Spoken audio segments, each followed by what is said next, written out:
Well, hello everyone and welcome back to my channel.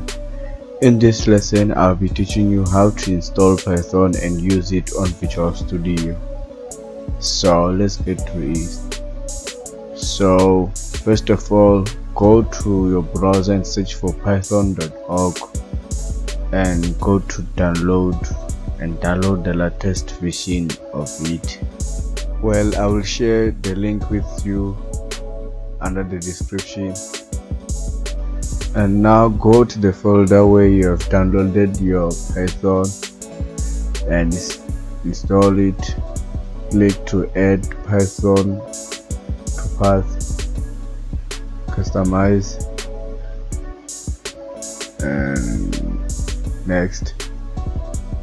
Like, I recommend you to install it on the different hard drive. Don't install it on the same hard drive where there's a Windows.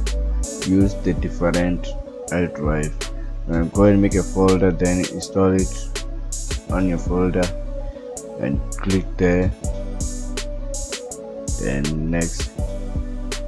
I had to speed the process because it was taking so much time. Now open your Visual Studio and go to extensions and search for Python, and I recommend you to install all these extensions which I'm showing you there. Install them so that your Python can run properly. Install them.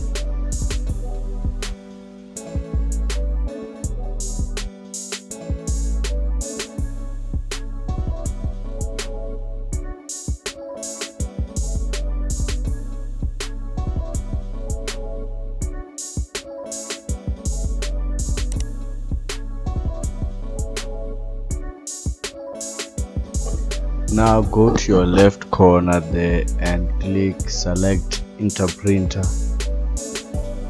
and add to your path there.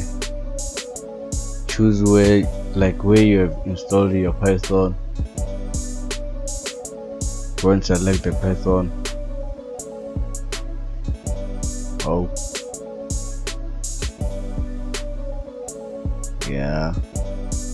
Select the Python. Then you see now it's written there. So we're gonna test our code right now.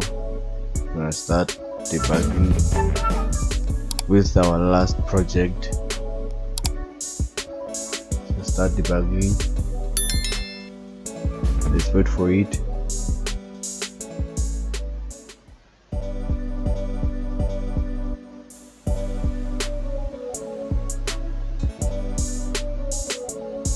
Yeah, like you see, everything is fine. Our code is starting to run. Let's wait for it. It's fine. This is the easiest way. So guys, don't forget to like, share and subscribe. See you next time. Thank you.